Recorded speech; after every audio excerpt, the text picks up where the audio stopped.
She didn't blink when she said it. We're done. This marriage is over. No yelling. No pause. Just a cold sentence tossed out like she was confirming a grocery order. I was still standing at the doorway, car keys in one hand, the faint smell of tacos still clinging to my jacket. Her delivery was so casual it almost slipped past me. I didn't answer. Just walked to the sink, ran the tap, rinsed my hands out of habit, and grabbed a towel.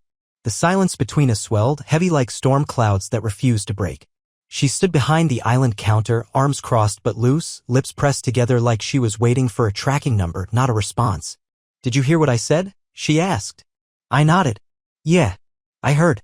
That seemed to knock her off rhythm, just a touch. I didn't give her any fireworks, no raised voice, no accusations, no tears. Just stillness. And I think that bothered her more than anything. She probably thought I'd push back or at least ask why. But the way she said it, I could tell. This wasn't spur of the moment. This had been planned, practiced, maybe even rehearsed alone in the car or scribbled down in some private notebook. Those late nights she claimed to be overwhelmed or just needed space, they hit different now. She cleared her throat. I want to do this in a way that's fair.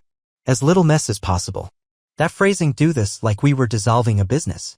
9 years together, and now we were talking like coworkers divvying up office supplies. I dried my hands, tossed the towel in the trash, and looked around the kitchen. Everything was still in place, but nothing felt right anymore. The stupid spice rack she alphabetized. The stemless wine glasses we grabbed in Vancouver. That decorative fruit bowl on the counter, full of lemons she never even touched. Suddenly, all of it felt like props from a stage play we weren't performing anymore. You really don't want to talk? I asked finally. She paused, almost like she hoped I wouldn't. I don't think talking would change anything. This isn't something a conversation can fix. She wasn't wrong. This wasn't some emotional impulse. This was a quiet exit that had been weeks in the making. Maybe months. I bet she already typed it all out somewhere, then deleted it when she finally memorized the lines. She hadn't cried. Not once. She hadn't touched me in. I don't even know. I thought we were just in a slump. You already got legal advice, I said, not as a question, just a fact. She blinked. I did. Yeah. I nodded slow, then walked past her down the hall. Her perfume lingered faintly in the air. Used to make me feel something. Now it just smelled like someone I didn't know anymore. I sat in the guest room on the old futon buried in storage boxes, letting it all settle in. No meltdown. No desperate pleads. Just a quiet vacancy where something used to live. And somewhere in that silence I stopped feeling shock. I started seeing it for what it was. She hadn't just reached her breaking point tonight. She'd already left. Emotionally. Mentally. Probably even physically. I was just the last one to catch up. The timing. The calm certainty in her voice. The surgical way she delivered it. This wasn't someone hitting an emotional wall. This was a calculated shove after slowly guiding me backward to the edge for weeks. She didn't flinch. Not even a flicker of doubt. I stayed in that spare room that night, lying awake, listening to the house breathe around me. The next morning sounded no different. Coffee machine sputtering. Her quiet steps across the floor. The occasional vibration of her phone. Like it was just another Tuesday wrapped in the same routines that once meant stability. I walked into the kitchen and without a word, she slid a folder across the counter. Some notes for when you start packing, she said. I picked it up, color-coded lists, sections for furniture, kitchenware, even who would keep the dog photos. She added, I think a week should be enough. Just like that. 9 years together reduced to a week of logistics and bullet points. I didn't respond. Just poured myself some coffee and stepped outside onto the deck. Sun was out. The yard looked peaceful. Birds chirping, neighbors walking their dogs. From the outside, nothing seemed off. But something inside me had shifted. She wanted a smooth exit? Fine. She'd get it. I wasn't going to yell, plead, or fall apart. But I also wasn't going to make it easy for her to walk out thinking I was defeated. That kind of silence? Most people mistake it for giving up. But sometimes it's just quiet preparation. I became a shadow in that house. Moved around like a tenant. She barely acknowledged me unless she needed space. Walked a little lighter. Spoke a little less. Like she was already living in a different story. And that was fine. I didn't press her. Didn't ask the questions I wanted answers to. Because I already knew the truth had a way of bubbling up once you stop making excuses for someone. It started with her new patterns. She was never one for routine. Used to float through the week, one night out, the next canceled, plans always changing. But lately she was a clock. Tuesdays and Thursdays were for Pilates. Wednesdays she worked late. Fridays were her recharge nights. All carefully explained. All too neat. And then there was her face. She'd come home glowing. Not tired, not drained, refreshed. Her phone never left her side. And when she grinned at the screen, it wasn't casual. It wasn't the kind of smile you give to a funny video or a recipe. It was the kind you reserve for someone who knows you intimately. One night I passed the bathroom and heard her humming. Light, cheerful. Like she was getting ready for something special, not unwinding after a long day. That was the crack in the wall. But I didn't kick the door down. I wanted proof, not promises. So I got quiet. Watched. Waited. And one night while she was out on one of those work dinners, I did some digging. Trash was clean. Too clean.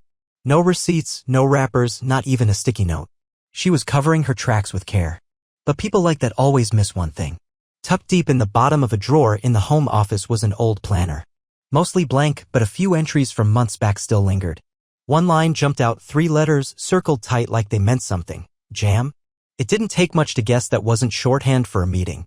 Dinner. 8 p.m. Rooks. That's what the planner said. Rooks, a high-end boutique hotel downtown with a rooftop bar. We'd only been there once on our 5th anniversary. Afterward, she told me it was too romantic for casual nights out. Guess that rule had an expiration date. The initials she'd scribbled next to the reservation didn't match anyone from her office. Not her manager. Not her work friends. And definitely not one of her girlfriends. That was the first name. The second came from her old phone. The one she upgraded a couple of months ago and tossed in a drawer without wiping. I powered it on, half expecting a passcode wall. But it booted right up. Most of the apps were dead links and the calendar was a ghost town. But one app didn't need credentials.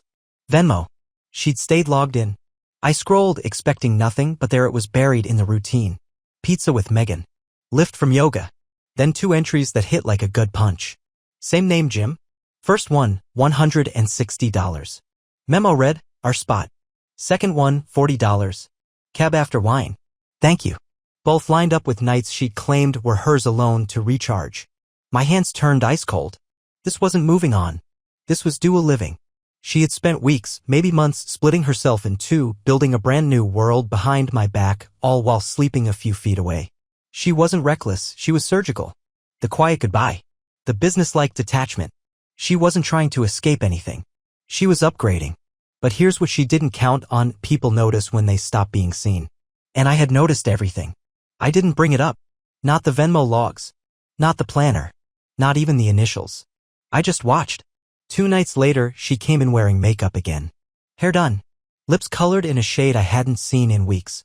Her skin shimmered faintly under the light, like she'd actually cared about how she looked for someone. And it wasn't me. She didn't say where she was. I didn't ask. But the next morning, when I took out the trash, I found the proof tucked into the bottom of the bag. A receipt from Rooks, 3 martinis, 1 shared dessert, 2 glasses of Sarah. Clearly not for a solo night. I didn't confront her.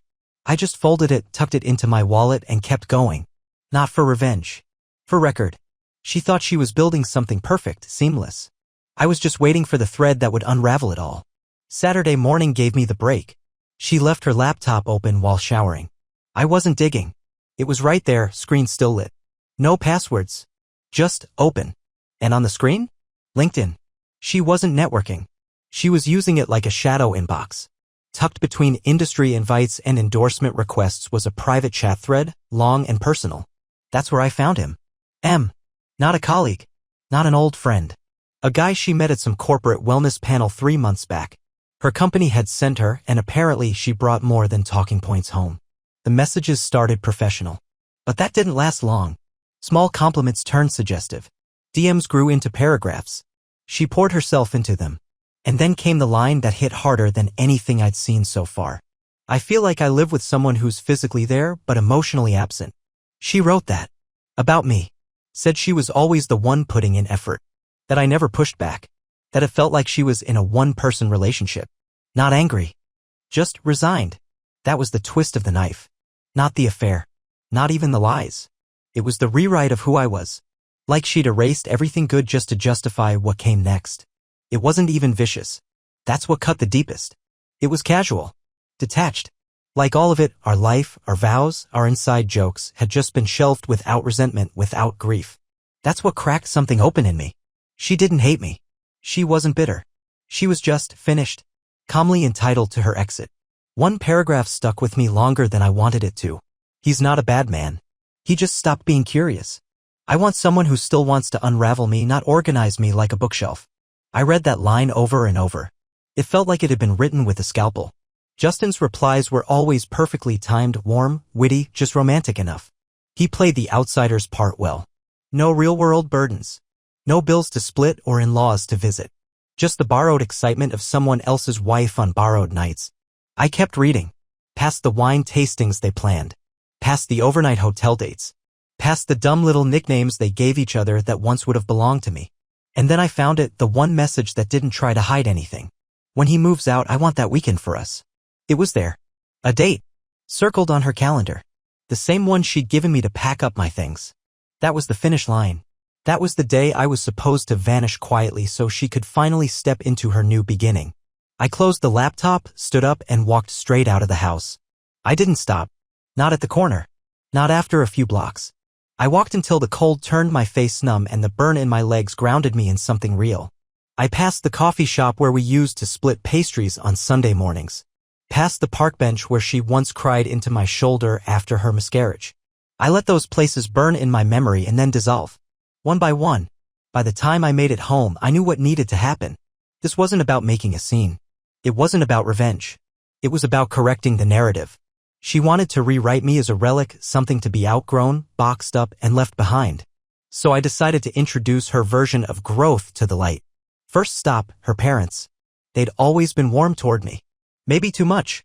Her mom once said I was the only one who ever calmed Aaron's storms. According to the last Christmas card they sent, they still believed we were planning a trip to France this summer. So I printed out just enough screenshots of the messages, a couple of transaction receipts, a clipped line that read, "I can't wait to sleep beside you and not rush home." I put them in a plain envelope. No note. No return address. Just truth. Quiet and sharp. Next, I reached out to someone in her company, not HR, too slow. Too easy to bury. I contacted a guy I met during one of their leadership retreats. Friendly. Knows people. I asked casually, ever hear of a guy named Justin M? You know if he's worked with Aaron? He hadn't. But he recognized the name. Said he was from a rival firm. Recently divorced. Why, he asked. You guys working on something? Just wondering if their paths ever crossed at work, I said, voice light. Why, he pressed. Nothing serious, I smiled. Not yet. But maybe. He laughed, but I knew the seed was planted. That kind of thing spreads on its own. And just like that, the invisible thread holding her new world together began to stretch and tear. She didn't suspect anything at first. Still thought I was licking wounds in the background. Still believed I'd leave quietly. But about a week after that envelope hit her parents' mailbox, I saw the first crack. A phone call she normally took in the kitchen suddenly moved to the hallway. I noticed it in the smallest things at first, a stiff look when she read a text, a flicker of something across her face she couldn't quite mask. Not guilt, not suspicion. More like uncertainty. Like the story she thought she had full control over was starting to slip out of her hands. She stared at me a few times that week, not with hatred, but calculation. Like she was trying to figure out where the variable had changed. She stopped reminding me about the move-out date. I didn't bring it up either. I wanted her to believe I was resigned, emotionally unplugged, halfway gone. I played the role perfectly, quiet, polite, distant. Cooked dinner, did my part around the house, never pushed. But I watched everything. Every shift in her posture. Every hesitation. And then the first real crack split through. Her father called one evening. I wasn't eavesdropping, but the walls aren't thick in this place. His voice cut through like gravel, sharp, restrained fury. No, I don't care what you thought you were doing. It was wrong. You didn't even have the decency to. He's not the one who walked away. You did. The call didn't last 5 minutes. When she stepped out of the bedroom, her face was colorless, phone shaking slightly in her hand. I didn't ask. She didn't explain. 2 days later, she skipped her Pilates class, just said she wasn't feeling great. Headache. The next morning, she spent nearly an hour rearranging the photo frames in the living room. Couldn't settle on where anything belonged. As if the walls themselves were confronting her. She still hadn't mentioned Justin. Hadn't said his name. Hadn't even slipped up once. But her grip on her phone tightened every day. Wouldn't leave it on the table. Wouldn't let it sit face up. I knew why. Because when guilt hits someone like him, divorced, image-conscious, ambitious, it hits fast. And hard. I never exposed him outright. Just let the right questions circulate. slipped his name into the right conversations. Let people connect the dots when his and Erin's names showed up together on dinner tabs, hotel RSVPs, rooftop sightings. Her life was too small to protect both of them forever. And then it happened. Friday night. She came home early. No wine in hand. No boutique shopping bag. Just silence. I was in the living room reading when she stepped into the doorway and watched me for a moment longer than necessary. "You knew," she said quietly. I didn't look up. Knew what? Her expression twisted, first confusion, then something closer to panic. "Don't do that," she said. "I'm not doing anything," I replied. "You made your choice. I gave you space." "No, you didn't," she snapped, then faltered. "You're setting me up." Finally, I looked at her. Calm. Even. "You're not that central to my life anymore, Erin." That landed. Not because it was mean, but because it was honest. She stared, looking for the man she thought still lived in me, the one who would fall apart, plead, shout. But he was gone. She walked out without another word. That weekend I packed. Not everything, just what mattered. A suitcase, my laptop, my favorite books, the few things that still felt like mine. Sunday evening she came back to find half the closet empty. The message wasn't loud, but it was impossible to ignore. I took the old leather shaving kit I'd had since college. Nothing dramatic. No slammed doors or bitter last words. Just clean, quiet efficiency. On her nightstand, I left my wedding ring face down. No note. No explanation. She didn't need one. The absence would speak louder than anything I could have written. But before I disappeared completely, I made one final stop. Justin's firm had a networking event scheduled that Monday, industry insiders, media, senior execs. I wasn't on the guest list, of course. But someone I knew was. The same colleague who'd helped me confirm Justin's identity. He owed me. And he didn't ask too many questions. All it took was a folder, plain, professional, unmistakably deliberate, left in the coat room. Inside, screenshots of messages, synced calendar entries, one hotel invoice circled in red ink. No threats. No venom. Just names, dates, and details. Truth arranged like evidence. I didn't need to be there to watch the fallout. I just wanted it to follow her home. And it did. 2 days later, she showed up at my temporary apartment. No warning. No message. Just knocked on the door like someone who'd realized too late what she'd stepped into. She looked undone. Makeup free, hair damp, coat half-buttoned. One of her boots was soaked from the rain. When I opened the door, she just stood there like she hadn't planned what to say because she thought she'd never have to say anything at all. "You ruined everything," she said. I raised an eyebrow. I exposed what was already broken. She opened her mouth, trying to form a reply, but nothing came out. And in that pause, I saw it, the split second where panic wrestled with pride and pride lost. That sinking moment when you realize there's no rescue coming. No spin left to salvage the narrative. Was it worth it? I asked. Blowing up everything just so you could rewrite the story in your head? She didn't answer. Just stood there, soaking in the fallout. The clean break she had planned? It was shrapnel now. Not because I torched the bridge, but because I finally stopped being what she depended on, passive, predictable, safe. "Goodbye, Erin," I said, and closed the door behind her. Quietly. No final scene. No second chance. She didn't knock again. Didn't beg. But I knew standing in that silence, she was waiting for something. Waiting for the man she used to know to crack the door open again. To ask how she was holding up. To hand her back a little grace so she could stitch her pride together. But that man didn't live here anymore. Justin ghosted her not long after. No big farewell. No closure. Just stopped replying. One vague excuse followed by a string of blue check marks left unanswered. He skipped her office retreat. His firm ended their collaboration. And people noticed. They always do. Without the mystery of being the woman with the complicated marriage, she was just another cautionary tale. And in the world she tried so hard to control, that title sticks a lot longer than romance ever does. Just a cautionary tale in designer heels. That's what she became. And the irony? I never even had to raise my voice. The story collapsed on its own. Her circle started pulling away. Not dramatically, just gradually. Like people stepping off a sinking dock. No big scenes. No confrontations. Just distance. People don't mind drama in small doses, but what she brought was radioactive.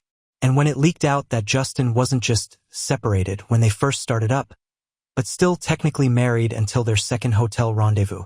Yeah, things got quiet. Her image didn't just crack. It cratered. I never said a word. I didn't have to. By that time, I was already gone. Moved into a modest loft on the far end of town. Nothing flashy, just mine. Clean walls, open air, a kind of stillness that felt like a second chance. I canceled our shared subscriptions, closed the joint accounts. Followed the exact terms her lawyer proposed down to the decimal. No pushback, no drama. I even left her the good couch, the one I paid for. That probably messed with her more than if I'd screamed. She expected some bitter resistance. Expected me to lash out or play the martyr. But what she didn't expect was peace. I wasn't angry. I was free. Each morning felt like breathing without weight. Nobody lying to my face. No more walking on emotional eggshells disguised as growth. I picked up hiking again. Something she always rolled her eyes at, said was too solitary for her. I started reading more, cooking for one, enjoying quiet mornings with music and black coffee. It was the kind of silence that felt earned. 6 months in, I got a message from her mom. One line, "I'm sorry. We should have seen it." I didn't answer, but I didn't erase it either. It didn't feel triumphant, just settled. Then 3 weeks later, Aaron messaged me.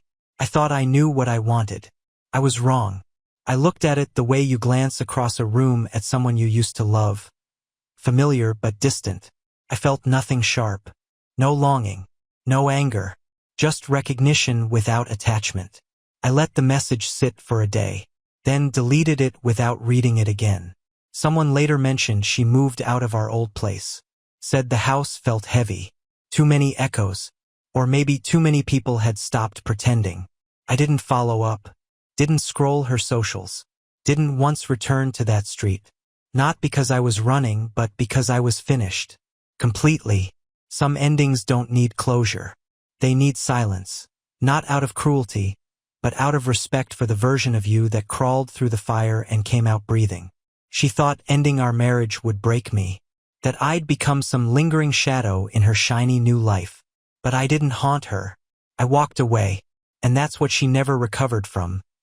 Watching someone she thought she could replace become someone she'd never be close to again.